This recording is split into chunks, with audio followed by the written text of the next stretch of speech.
नमस्कार, मैं हूँ रुचि शर्मा। वेब3 की तमाम बड़ी खबरें लेकर हाजिर हैं हम।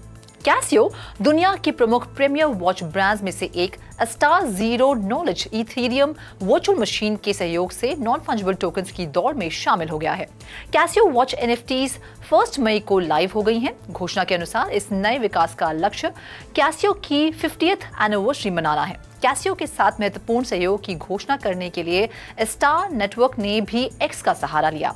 जापान के वॉच मेकर्स ने उन क्रिएटर्स के साथ स्ट्रेटेजिक कनेक्शन स्थापित किए हैं जो इस कलेक्शन में डिजिटल कलेक्टर्स बनाने के लिए जिम्मेदार होंगे।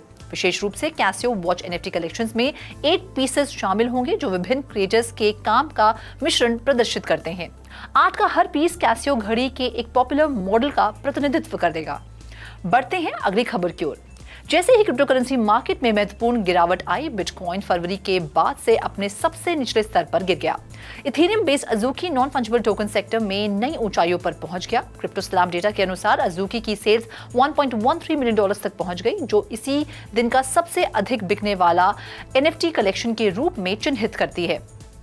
क्रिप्टो मार्केट में गिरावट और अज़ूकी की सेल में बढ़ोतरी के बीच बहुत बड़ा अंतर है। पिछले 24 घंटों में बिटकॉइन में लगभग 6.3% की गिरावट दिखी, जो महत्वपूर्ण $60,000 समर्थन स्तर से नीचे आ गया।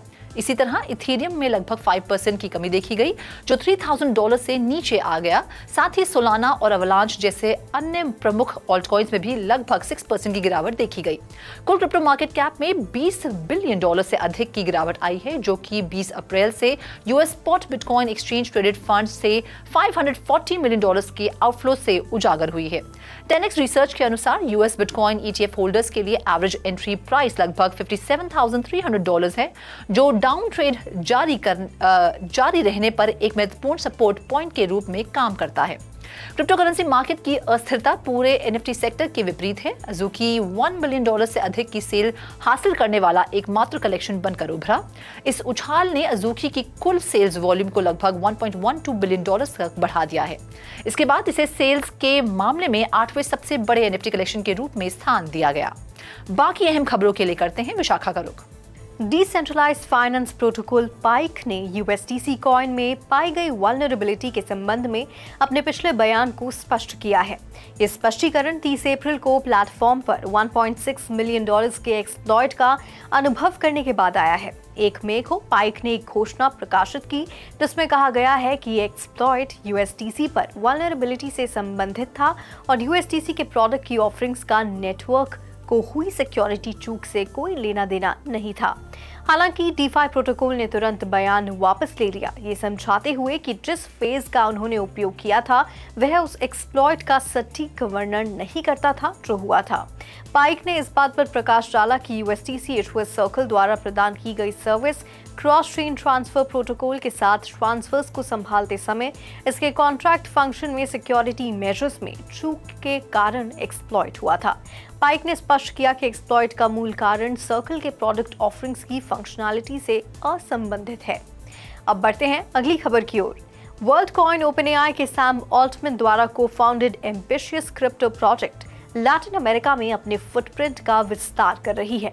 इस प्रोजेक्ट ने हाल ही में मेक्सिको में कदम रखा, साथ ही अर्जेंटीना में नियामक चुनौतियों का सामना करना पड़ा। लैटिन अमेरिका में वर्ल्ड कॉइन की विपरीत गतिशीलता, इनोवेटिव टेक ग्रोथ और रोबस्ट डेटा प्रोटेक्शन लॉज की आवश्यकता के बीच इंटीग्रेट बैलेंस दिखाती है।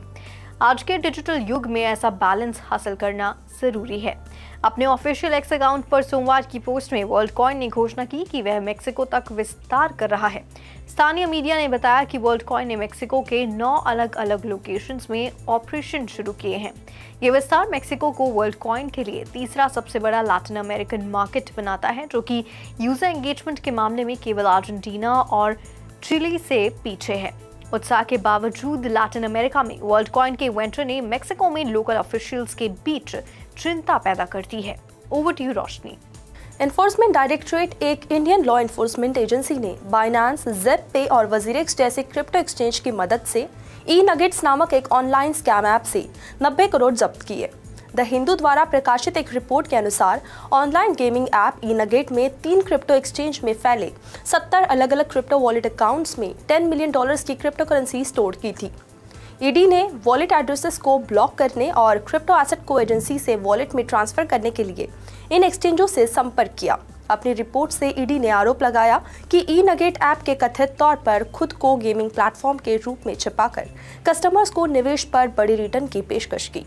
तो आज के लिए फिलहाल इतना ही। ऐसी वेब3 से जुड़ी खबरों के लिए देखते रहिए 3.0 टीवी। ऐसी और ज़्यादा अपडेट्स के लिए हमारी वेबसाइट www.3worldstv.io पर लॉग ऑन करें या फिर स्कैन करें QR कोड। Thank you.